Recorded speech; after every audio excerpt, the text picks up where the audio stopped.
Okay, I think we'll start. Good afternoon, everyone, and thank you for the time today to join us on this webinar regarding demystifying CPS230 and a guide to implementation of operational resilience.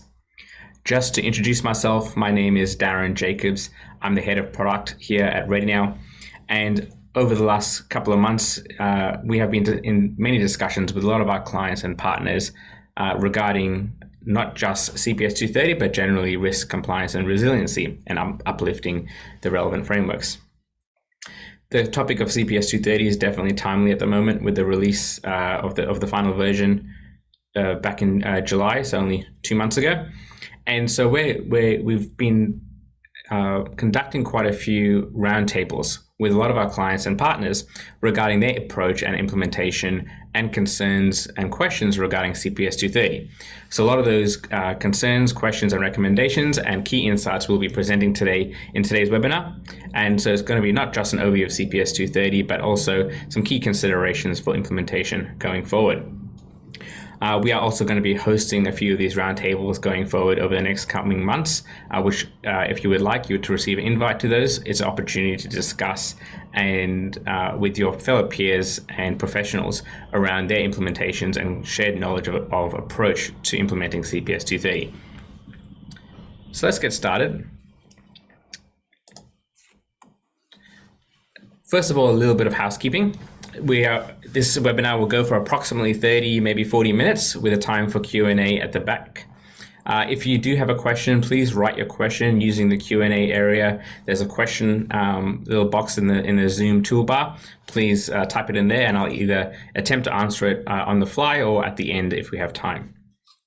And yes, a recording of this webinar will be available to all registered participants, and I'll give you instructions for that at the end. Just to cover off the agenda for today's webinar, we'll be covering off an overview and the key principles of CPS 230, why it exists and the intent and what is APRA meaning to do. The key considerations for implementation. So we're going to pull out some of the key clauses and explain them a bit further and try to break it down into a simplistic way in terms of an action item list of things to do so that you can start to implement and get sense of it. And then we're also going to do a quick demonstration at the end of the ReadyNow platform and specific CPS 230 modules on the ReadyNow platform. And then if we have time for Q&A at the end, I'll cover up any questions that I can help answer. Okay, let's kick off at a high level and first talk about some of the key dates in summary. So this started back a couple of years ago when APRA started a consultation on the draft CPS 230. And as of July 2023, APRA released the final version of CPS 230. While it does come to effect on the 1st of July 2025 is when the CPS 230 comes into effect, APRA have mentioned that in the year before, so even as early as 2024, they will be coming out, especially to some of the larger organizations, to doing reviews of the progress of implementation of your frameworks and processes in regard to CPS 230. So it is recommended that we do start this now. We start the implementing of the frameworks, identifying of your material service providers, identifying of your critical operations from now up and throughout the next year, because APRA did mention that they are coming out. While it is not going to be enforced till 2025, they are going to continue to do reviews earlier, and they're not going to wait till 2025. And then finally, in 1st of July 2026 is the final date for migrating all your service provider contracts with the additional provisions, which I'll go through in this webinar as well. Starting at a high level of the key themes of CPS 230, it's all about resiliency and being prepared for risk events, and primarily to protect your entities and the community at large. If you look at some of the downfalls or collapses of some of the financial institutions, especially in the US, that has a significant ripple effect, not only on the customers of that organization, but on the economy as a whole. So the intent of what APRA is trying to do here, and the Australian government through APRA, is to effectively protect the Australian economy from any particular major financial event or collapse of any major financial or stoppage of any major financial institution. Because again, that has a ripple effect not only on the customers, but Australia's economy as a whole. So the intent here is to uplift a baseline of operational resilience across the entire financial services sector in Australia. And the critical areas of focus are around helping you identify and putting a framework to identifying what are the critical operations and how to protect your critical operations, focus on your material service providers, and then the trifecta of your business continuity, incident management, and your risk and controls management to support that operational resilience. So if we had to break it down and we look at the CPS230 in a whole, we've broken it down to 6 key areas of action items. So if we're looking at implementation, we suggest to kind of focus on these 6 key areas as individual sub-projects in order to comply with CPS230. I'll go through them in a summary and then we'll dive deeper into each individual one as we go, and I'll point out key considerations for each one. So number 1 is the additional board reporting. I'll go through this in a bit more detail, but APRA has put a significant amount of accountability on the board, and therefore there's additional board reporting required to cover off the requirements of CPS 230. There's some additional APRA reporting requirements that are required for APRA. A lot have been transferred from CPS 220 and existing standards, so there's not too much change there, but again, I'll go through that in a bit more detail. There is going to be a significant uplift. This is where a lot of the work is going to happen, is to amend the contractual agreements with a lot of the material service providers. APRA have specified specific clauses or specific provisions that you need to put in to your contracts with your material service providers. So there's going to be a significant amount of negotiations and discussions with your vendors to ensure that's incorporated into your agreements. Number 4, 5, and 6 is all about upgrading and enhancing your existing processes around operational risk management, business continuity planning, and your management of service providers. And what I'll go through there is set what is the existing baseline of effectively what most of you would be doing now, and what is expected in terms of an enhancement or new requirements for CPS 230. So let's start at number 1 and look at the enhanced board reporting. So APRA specifically said that the board of an APRA regulated entity is ultimately accountable for the oversight of operational risk, business continuity, and management of service provider arrangements. Now that word accountable is very strong word, especially for the board.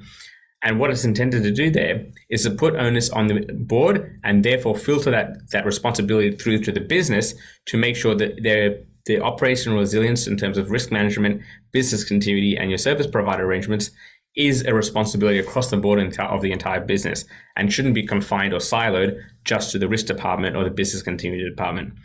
So this is APRA's way of saying, okay, guys, not just you must do it, but the board is accountable. Therefore, the board has to approve appropriate resources, time and money and people to effectively manage these frameworks. Specific additional board reporting that is required is in the 3 areas. Firstly, operational risk.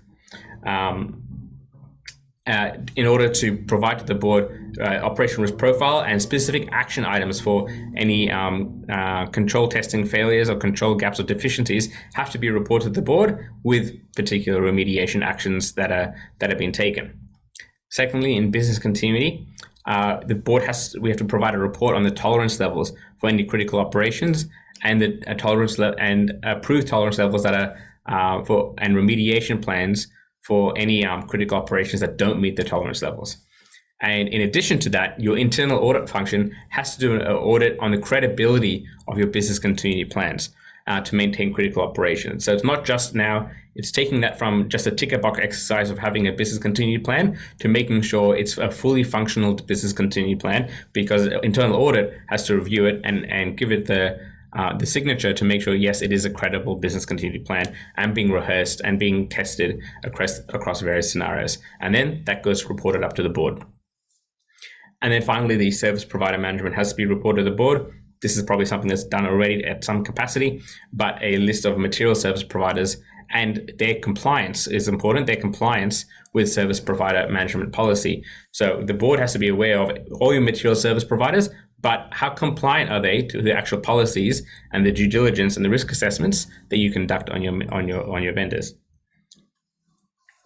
There are some concerns that we raise in a lot of our roundtables on the granularity and the work required and how much detail is required to put into these board reports. And also the up and down that inevitably happens between the board and the business on how much work and format of these board reports.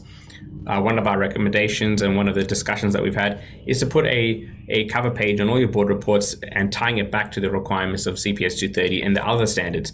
So specifying the specific clauses which are required to be reported to the board and cross-referencing that to specific areas, to pages or tables with your board report, so that it's very clear from the board to the senior management to the individual people putting together the board report of why a certain element is included and or why it's omitted, so we can streamline the work required and streamline what's provided in these board reports. Number 2 is the APRA notifications. Again, there's not too much difference here from the existing standards, but there are some areas to point out in terms of being able to have to report on incidents that are likely to cause a material financial impact within 3 days of that occurring. Anything where a critical operation is outside of tolerance has to be reported to APRA. Whenever there's a material change to a supply agreement or if the offshoring agreement has been entered into, and obviously also a register of material service providers on a regular basis. Number 2 was actually changed slightly from the draft to the final version. I think in the draft it said that any activation of business continuity plan had to be reported or notified to APRA. That has been pulled back slightly and scoped down to say that only critical operations where there's a disruption outside tolerance has to be reported to APRA, but still within that 1 day period.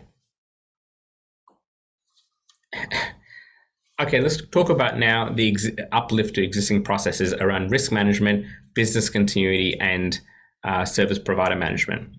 And the format I'm going to take in explaining this is we're going to basically pull out some of the key requirements of each of these sections. We don't have time to go through it dot point by dot point, obviously, but we want to highlight what are the key important parts in terms of operational risk, business continuity, and management of service providers.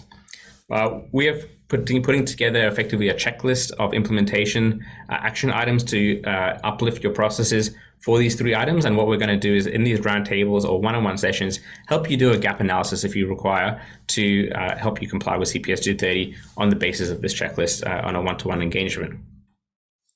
So first of all, this operational risk management or uplift your operational risk management. Some of the baseline items, which again carry over from CPS 220 and other standards, is effectively having a good operational risk management framework and processes. So implementing systems where you can identify, and evaluate, and assess your risks, regular reporting to the board and senior management, making sure those risks are linked to controls, and effectively doing proper control assessments on those controls, both design and operating effectiveness. As I mentioned, there's probably an existing process and frameworks in your organization, but again, setting that baseline across the board for the entire industry. An area that actually is specified as what we are considering an uplift is APRA have specified specific risk types that need to be included in your taxonomy. So the specific risk types of legal risk, regulatory risk, compliance risk, conduct, technology, data, reputational, and change management risk at a minimum. So when APRA comes out or does a review, we need to ensure that those risk types that are included in your risk taxonomy and effectively considered when you're doing risk assessments for various business units. The change management risk is one of hot discussion as well, of implementing a proper management of change system where any fundamental changes in your business get appropriately assessed, whether it be a new product or a new market or changes to your organizational structure. Those changes need to be logged and gone through the risk team and have a proper risk assessment on each of these changes and logged in your risk system so it's auditable and follows the appropriate process. Another one that's new, and when I say new, it's again something that's probably part of CPS 234 but being brought in as a link into CPS 230, is the monitoring of your technology risks and linking those risks to your actual information assets and your IT assets, sorry. So specifically calling out to measure the record date, purchase date, and age and health of your information assets, and then creating a risk for anything that is aging or anything where it's below health. So this is an attempt by APRA to say, okay, it's no longer feasible for the IT department to manage your technology risks and the risk team to manage your business risks. They have to be interrelated, where a business risk related to your operational risk management has to be linked to a particular IT asset, should it be an aging IT asset or a one that's in bad health. Again, another new requirement or uplift requirement is a system for remediation of material weaknesses. So first of all, identifying these weaknesses by doing regular control tests and specifying design and operating effectiveness of those controls, and then identifying any of these gaps, control gaps or weaknesses, and then documenting those remediation plans with root causes. And then again, material weaknesses have to be reported back up to senior management. And then also specified is the ability to identify near misses and incidents and link them to your risks. So when you're doing a risk assessment, it must be evident to say what are the previous incident or near misses related to that risk, so you can do a proper risk assessment. So again, APRA is pulling together that information and making sure that across the board, companies are keeping a system in place where your incidents or near misses are linked to your risks and cannot be siloed anymore. Let's head into business continuity or enhancements that are required for a business continuity management framework. Number one is, again, this focus around critical operations and maintaining a business continuity plan for critical operations. And this is something where APRA has additional powers now, where APRA can come in and step in and nominate a particular operation as being a critical operation if you haven't nominated it yourself.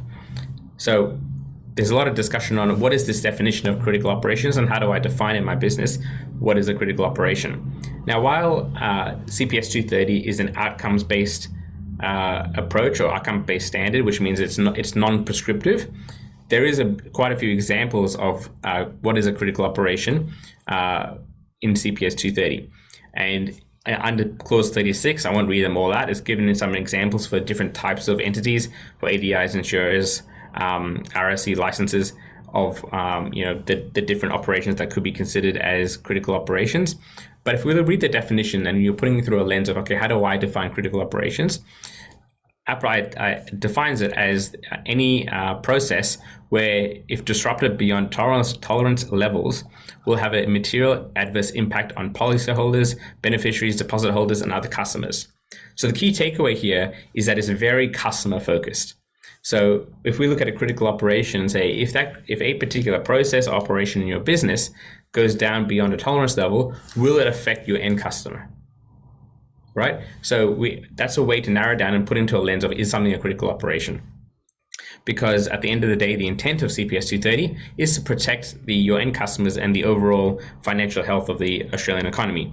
Therefore, when identifying critical operation, put that lens on how effective or how much of a ripple effect will this have on my end customer or my end consumer should this particular process be disrupted beyond tolerance. A new requirement here for each of these critical operations is to have proper management of tolerance levels. And it's not just about a number of days that can go of outage. We have to set the maximum acceptable outage, yes, the number of hours or days. The recovery point objective, how much data that we can lose should that process go down. And importantly, the minimum service levels. What is the minimum service levels required for that critical operation? Again, it's up to you, because as outcomes, what do you define as minimum service levels? It could be by PEEP, by persons, by throughput, by key metrics of number of percentage of service available. Again, depending on the type of service.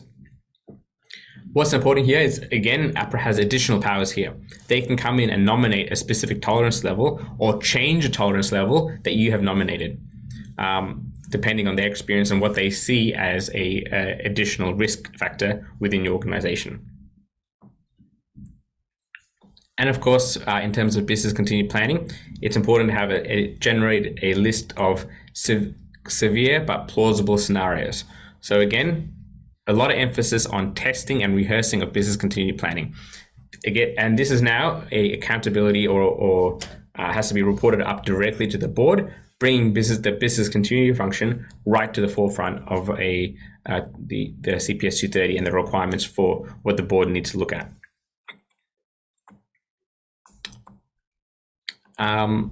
There's an additional, which I mentioned before, an APRA notification for not all BCP activations, but ones that where if a disruption occurs would affect something outside tolerance levels. So some of the key concerns regarding these uplifts of business continuity, which I mentioned along the way, is the ability to determine critical operations, and more importantly, how granular do I go in determining critical operations? Because again, that could be quite a deep hole you could go into. So again, our recommendation there is to just focus on the lens of go as granular as you can to say, should this particular process go down, it would affect my end customer. And that's the level of granularity that you need to go to. And breaking it down into smaller operations to better define your critical operations. Management of service providers is another area that requires significant uplift because of CPS230. This is probably one of the areas that requires the most work in terms of uplifting your organization's frameworks and the work required to comply. So first of all, again, like critical operations, need to maintain a register of material service providers and associated risks with those service providers, and provide that list to APRA on an annual basis. Again, just like critical operations, APRA has the power to come in, step in, and nominate a particular provider of yours as a material service provider if you haven't done so. This intent of this is to assess, again, the concentration risk across the industry to ensure that there's not a handful or a single vendors that have posed a large enough risk that can, if they should go down, disrupt multiple organizations. So really affecting that, looking at the concentration risk. And effectively, this is a good thing for APRA to have that oversight across the entire industry to make sure that there's a resiliency in the industry. Looking at material service providers, again, we need to be clear on what the definition is, because when you're effectively nominating a service provider as material, a whole bunch of work comes along with that. And therefore, we need to make sure that if something truly is material if it's nominated as a material service provider. And so again, the definitions on the screen as per the CPS230 definitions. But again, it's all about, especially those that are tied to critical operations. So if a material service provider helps undertake something with critical operations, it's nominated as material. APRA have nominated some examples here for the different areas. Some are very obvious, like risk management or internal audit, but some require a bit more nuance and a bit more definition. For example, APRA has notified mortgage broking or mortgage brokerage or insurance brokerage. That's a bit of a gray one as well, because as I can imagine that a lot of your industries in insurance and banking that use brokers, you may have dozens, if not hundreds of brokers. Therefore, it doesn't really make sense to say any one particular broker may be a material service provider. However, in the aggregate, they may be. So in looking at this, our recommendations is to say, okay, how much, again, looking at all these particular vendors and says if a particular vendor stops providing service, how much of an effect would that have on your critical operations? Or there could be a threshold where grouping those vendors in a particular bucket and saying, should 50% of these vendors be offline, then it would affect my critical operations. So looking at that in the aggregate rather than the individual is a way to approach that as well. So continuing on the management of service providers, there's a requirement to update the service provider policy, your internal policy, to make sure it covers the range of critical operations and also cover risks associated with fourth parties. And even fifth, sixth down the line. But let's talk about fourth parties for a second. There's the requirement that you have to ask the material service providers to provide information on what are their critical suppliers and going downstream, again, to assess that concentration risk. And then updating service agreements within your vendors to include the contracts that you've got in place between yourself and your vendor have to be updated to include certain provisions. And some of these provisions are included, some general ones, which you would expect: the service levels, rights and responsibilities, the right to terminate, the right for some liability clauses.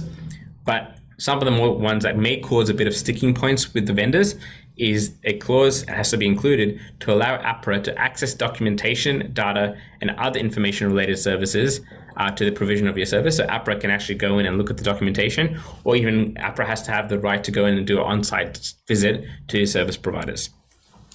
This in itself is again an area that is going to be hard to comply to in all areas. And again, our recommendation is to put some justification to APRA on your approach to this.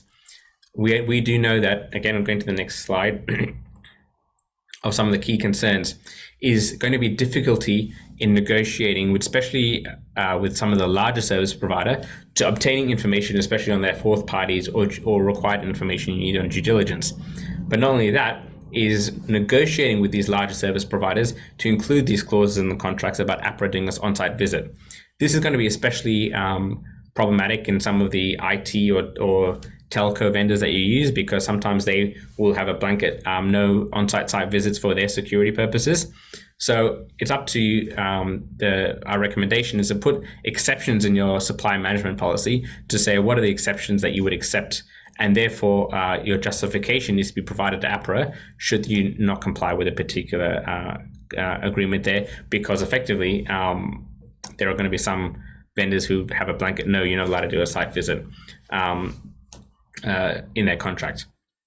Another key consideration is the extra work that's going to be required to negotiate with all these vendors. So the time frame for this is the deadline is July 2026 to include these contracts. However, from 2025, any contract renewals between then, that it has to be updated by the next contract renewal. So some of our recommendations for approaching this with your vendors is help educate the vendors. So as Ready Now, we're a vendor ourselves, but we're in the fortunate position that we understand the requirements, understand the legislation, and therefore can provide the relevant information to our clients as needed. However, there are going to be some vendors who don't know anything about CPS 230 that need to be educated. So we suggest when approaching these vendors to put together a summary document, one pager that says, these are the requirements of CPS 230, that in order for you to become a vendor of our company, you need to comply and provide this information as required by APRA, and it's not just you asking for it. Some of the larger financial services companies out there may have dozens, if not hundreds, of material service providers, sometimes even thousands. And therefore, it becomes a daunting, if not impossible task to do thorough due diligence on every single one of them. So what we suggest here is to do a tiering approach where you can, whether it's a critical, high, medium, low, gold, silver, bronze tiering, to say you create a supply management policy that categorizes your material service providers and then tier them into saying these ones are high, medium, or low impact, depending on a criteria that makes sense for your business, whether it be a quantum of dollars spent or amount of services provided to your organization. It's important, though, to document that to a policy and provide that justification to APRA, because when APRA comes out and does a audit or review, what they're looking for is how are you implementing the requirements of CPS 230 and a documented justification of how you've interpreted that. APRA can always come and provide additional guidance, but the fact that you've got the justification of your thought process and implementation justified in a document is key to what they're looking for. And when we're doing these tierings, obviously the higher tiered material service providers would require the larger amount of due diligence. Maybe there's technical, financial background checks for the higher ones, and the lower ones a lower cursory due diligence, or where you take less time to looking at the evidence, depending on the tiering system that you define. And like I mentioned, documenting the approach for APRA. What's important to note is continuous review of vendor materiality, because there's always going to be changes in vendor relationships. This is not going to be a static assessment. Every year, the nature of your relationship with your vendor changes depending on the quantum of service provided or where they're located. If they're doing offshoring, this needs to be reviewed at least on an annual basis. And again, like I mentioned, planning the resources required to do this on an annual basis and explaining to the senior management what's required, therefore need to allocate resources appropriately. So that's a high-level overview of CPS 230 and more specifically some of the key callouts. I'll go through the next steps on how we can help you in a bit more detail. But first, I want to spend probably 5 minutes on what is Ready Now for those that don't know, and how do we help our clients with this journey in compliance with CPS 230. So what is Ready Now in a nutshell is we are a no-code platform. So we have the ability to say you have any business operations or business application needs to create a data model and create integrations, creates security, reporting and dashboards and workflows to create automations. We've created those into like a drag and drop engine. So any requirements or new ideas or legacy applications can be turned into enterprise applications. So talking about CPS 230, before we go to CPS 230, what we've built on top of this platform is 3 tiers of 3 domains of modules, from governance, risk and compliance, IT cyber solutions, and ESG. So when it comes to CPS 230, we have modules that cover the various the 4 domains that I've been talking about, from business continuity to define your critical operations and doing your testing and recovery actions, your risk management to do proper risk assessments, incident management to manage your incidents, near misses, breaches, and link that to your incidents, and your management of service providers. And all up can roll up to a single CPS 230 dashboard to help manage all your CPS 230 requirements and help automate notifications, do executive level insights, and leverage no-code automation. So very quickly, just want to go through some of the modules. So for example, risk management, where we can go into our risk module and align to CPS 230, see a assessment of our operational risk profile, and have appropriate monitoring of your operational risks in a single dashboard. And scrolling down a bit, again, another key point of CPS 230 is to assess your operational risk profile according to your risk appetite, manage your integrate into your overall risk management framework all your operational risks, and manage that full range of risk taxonomies, from legal risks to compliance risks, operational risks can be identified and managed as appropriate to your taxonomy. Going into a particular risk, again, CPS 230 says we have to regularly monitor, review, and test controls for design and operating effectiveness, all managed from the single risk system. And when we're doing a risk assessment, making sure that we have linking it to your incidents and near misses. As per paragraph 32, I mentioned being able to have your near misses linked to a particular risk. So when you're doing a risk assessment, you can understand for this particular risk, which is a data breach, what incidents have occurred in the last 12 months, so I can reassess this risk appropriately.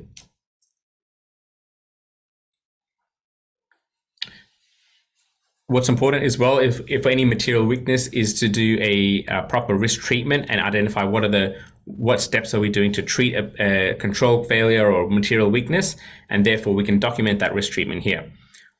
Ready Now even helps suggest potential risk treatments for a particular breach or particular weakness, for example, data breach response.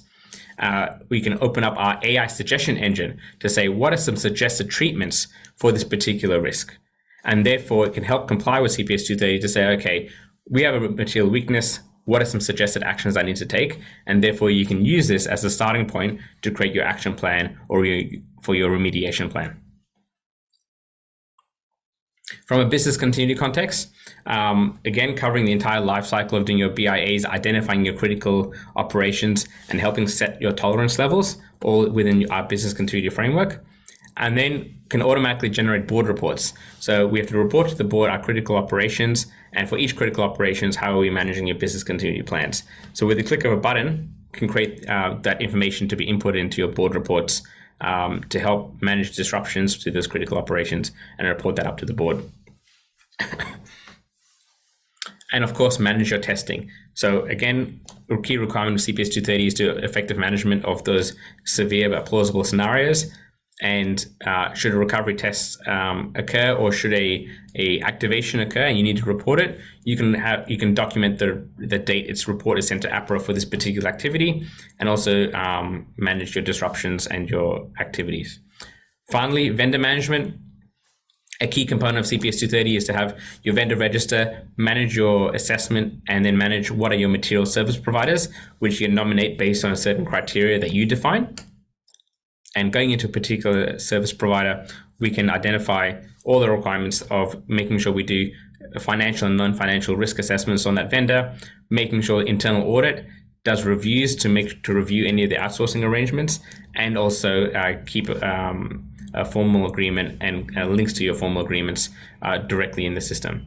And then also managing your onboarding of your vendors, because doing your financial risk assessment, your technical risk assessment, your contract reviews can all be managed in a single onboarding flow, like any other process defined by you.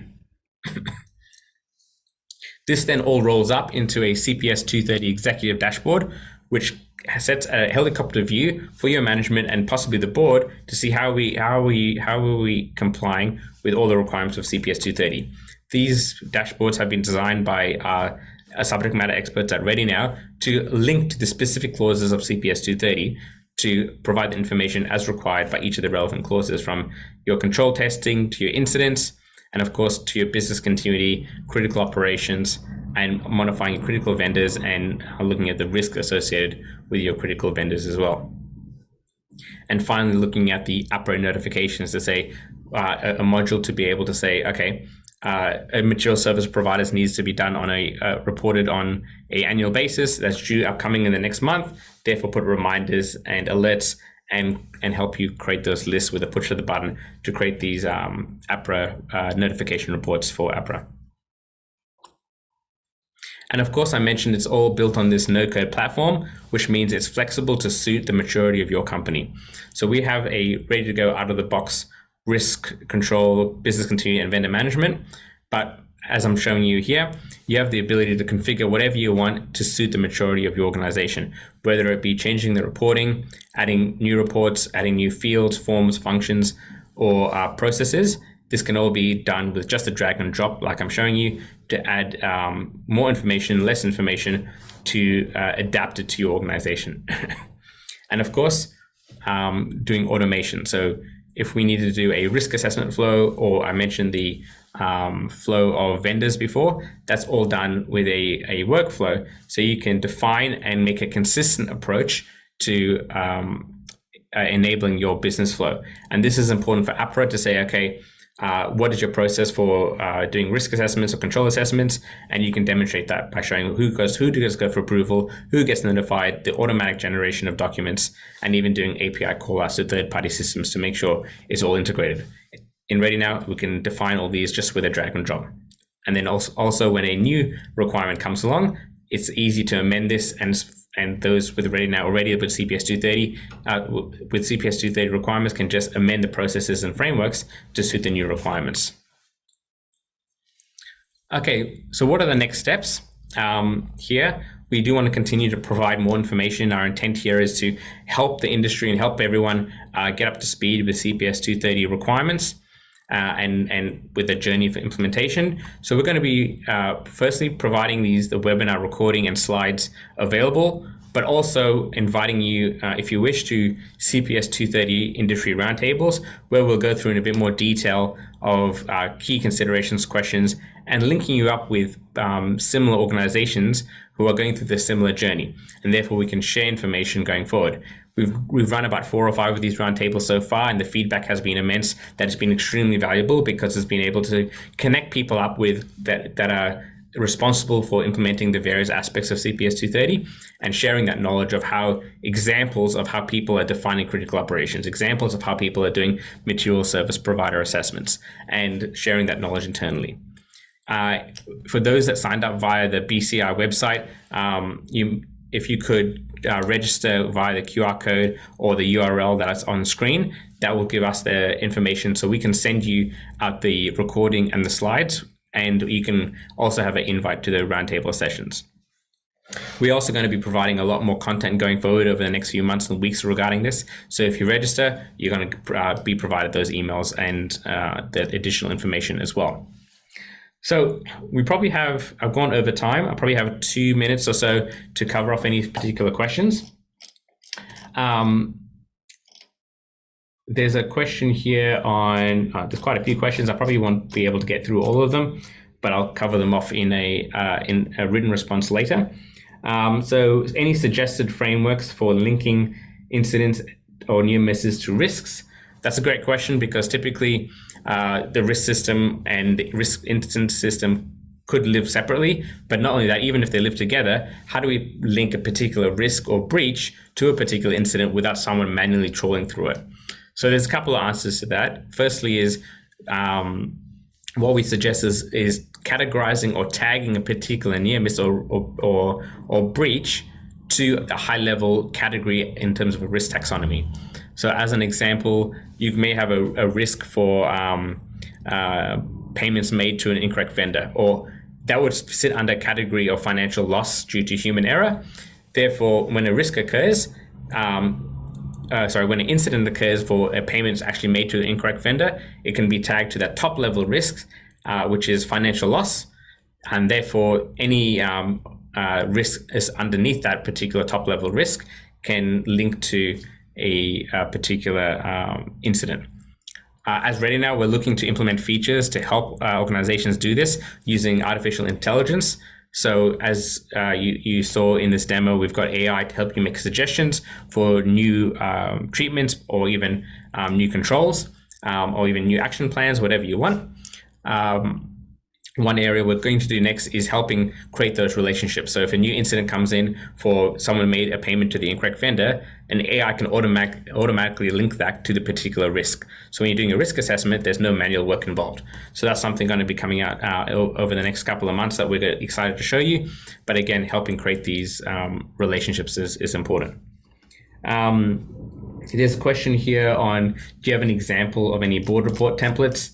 Not at the moment, but that is something, another resource that we're looking to help our clients with. So please register or follow us on LinkedIn, and we're going to be providing a lot more of these resources, and board report templates could be one coming out that we're working on as well. We already have a supply management module. Can Ready Now dashboard integrate with that? Answer is yes. So Ready Now provides those individual modules, like you saw, to connect or provide automation for your CPS230 frameworks.